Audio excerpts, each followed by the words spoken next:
আইরানি হলো যে এই মানুষগুলোই ভোটে দাঁড়িয়ে সুশাসনের কথা বলে। ক্রিমিনালরা যাতে ভোটের টিকিট পাওয়া থেকে বঞ্চিত না হয় সেজন্য সমস্ত পার্টি মিলেজুলে কাজ করেছিল। তারপর যখন সুপ্রিম কোর্ট ও দিল্লি হাইকোর্টের সে ম্যান্ডেট বহাল রাখলো, তখন আর কোনো উপায়ন্তর না দেখে পার্লামেন্টের রুলিং পার্টি, বিরোধী পার্টি, সেকেন্ড বিরোধী পার্টি সব পার্টি একে অপরের সাথে হাত মিলিয়ে নিল। 2024 সালে লোকসভা নির্বাচনের খরচ হয়েছে। নমস্কার, আমার নাম সুগন্ধা ভৌমিক আর আপনাদের সকলকে আমার চ্যানেলে অনেক অনেক স্বাগত। তো গত মে মাসে যে লোকসভা নির্বাচনটা সম্পন্ন হলো, সেখানে 543 জন এমপিদের মধ্যে 251 জন এমপি বিভিন্ন অপরাধের সঙ্গে যুক্ত। 233 জন নিজেরাই স্বীকার করেছে যে হ্যাঁ, আমরা অপরাধ করেছি। তার মধ্যে 27 জন দোষী সাব্যস্ত, কনভিক্টেড। আর 170 জনের এগেনস্টে আছে সিরিয়াস সমস্ত ক্রিমিনাল কেস, মানে রেপ, মার্ডার, মহিলাদের এগেনস্টে সেক্সুয়াল অ্যাসল্ট। নাম্বারটা আবারও বলছি, 170। অর্থাৎ দেশের মানুষের কল্যাণের জন্য আইন প্রণয়ন যারা করবে তাদের মধ্যে 170 জন খুন, ধর্ষণ, যৌন হেনস্থার দায়ে অভিযুক্ত। তাহলে এবার আপনারাই বলুন, আইন প্রণেতাদের মধ্যে 46% যদি নিজেরাই অপরাধী হয়, তাহলে বিচারের বাণী নিভৃতে কাঁদবে না তো কি হবে? আজ পশ্চিমবঙ্গে যে কামদুনি কাণ্ডের দোষীরা ছাড়া পেয়ে ভিকটিমের দাদাকে পেটাচ্ছে, এটা কি স্বাভাবিক দৃশ্য হবে না? সেই সূত্রে বলি, পশ্চিমবঙ্গের বিধানসভায় 294 জন এমএলএর মধ্যে 103 জনের এগেনস্টে কিন্তু ক্রিমিনাল চার্জেস আছে, 103। এবং এটা ওভার দ্য ইয়ার কিন্তু শুধু বাড়ছে, শুধু পশ্চিমবঙ্গে নয়, গোটা ভারত জুড়েই বাড়ছে। 2009 সালে সিরিয়াস ক্রিমিনাল চার্জ ছিল 76 জন এমপিদের ওপরে। 2014 সালে সেটা বেড়ে হয় 112 জন, 2019 সালে বেড়ে হয় 159, আর এবছর 170। আইরানি হলো যে এই মানুষগুলোই ভোটে দাঁড়িয়ে সুশাসনের কথা বলে। আমরা ভোটে জিতলে এলাকায় সুশাসন আনবো, শান্তির প্রতিষ্ঠা করব, এসব কথা বলে। এবং আরও বেশি আইরানি এবং ফানি ব্যাপার হলো যে ক্রিমিনালরা যাতে ভোটের টিকিট পাওয়া থেকে বঞ্চিত না হয় সেজন্য সমস্ত পার্টি মিলেজুলে কাজ করেছিল। 1999 সালে association for Democratic reform, ADR, Delhi হাইকোর্টে একটা পিআইএল সাবমিট করেছিল রিগার্ডিং ক্যান্ডিডেটরা যাতে নিজেদের সমস্ত স্টেটাস ডিসক্লোজ করে।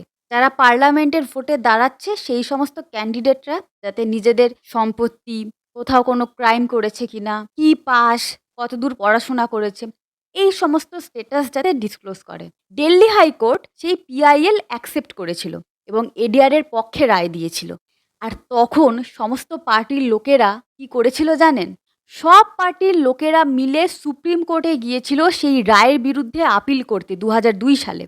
তারপর যখন সুপ্রিম কোর্ট ও দিল্লি হাইকোর্টের সেই ম্যান্ডেট বহাল রাখলো, তখন আর কোনো উপায়ন্তর না দেখে পার্লামেন্টের রুলিং পার্টি, বিরোধী পার্টি, সেকেন্ড বিরোধী পার্টি সব পার্টি একে অপরের সাথে হাত মিলিয়ে নিল।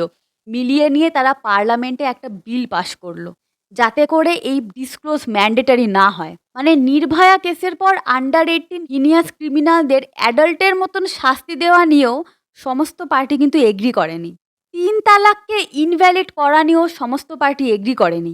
কিন্তু জনপ্রতিনিধি আর আইন প্রণেতাদের যাতে আজে বাজে কাজকর্মগুলো সামনে না বেরিয়ে আসে, সেই বিষয়ে দলমত নির্বিশেষে এক হয়ে গেছিল। যদিও পার্লামেন্টের বাইরে সমাজের সব বিশিষ্টজনরা এক হয়ে এমপিদের এই কার্যকলাপের তীব্র প্রতিবাদ করেছিল এবং টিভি মিডিয়া, প্রিন্ট মিডিয়া এই নিয়ে তীব্র প্রতিক্রিয়া দেখিয়েছিল। অফকোর্স তখন মেনস্ট্রিম মিডিয়া সরকারের কোলে বসতো না।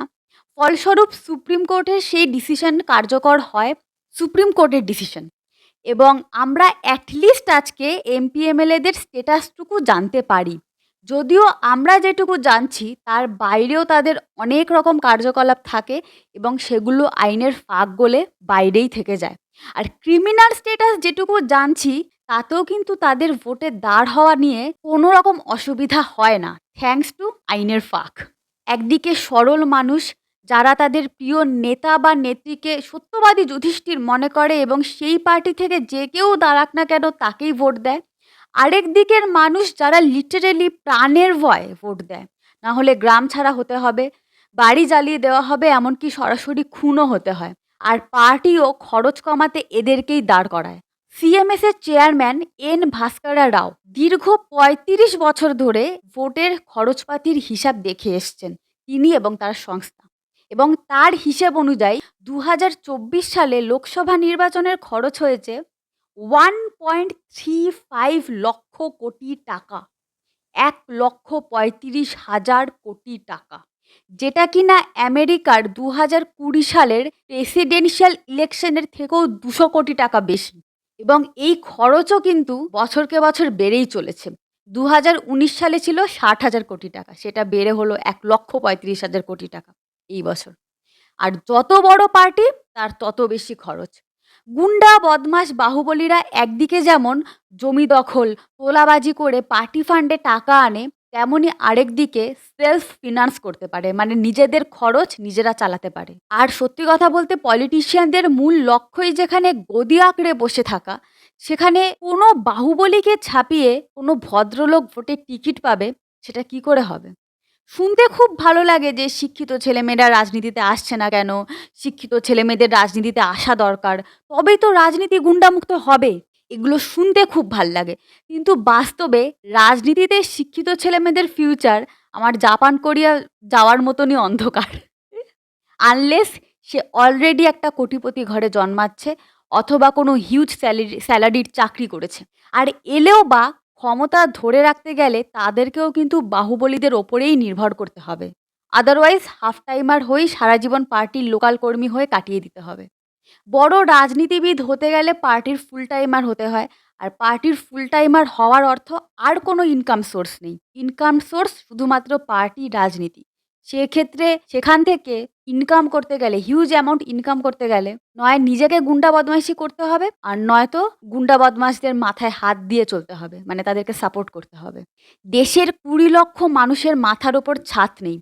82% মানুষ এখনও ১০,০০০ টাকার নিচে ইনকাম করে।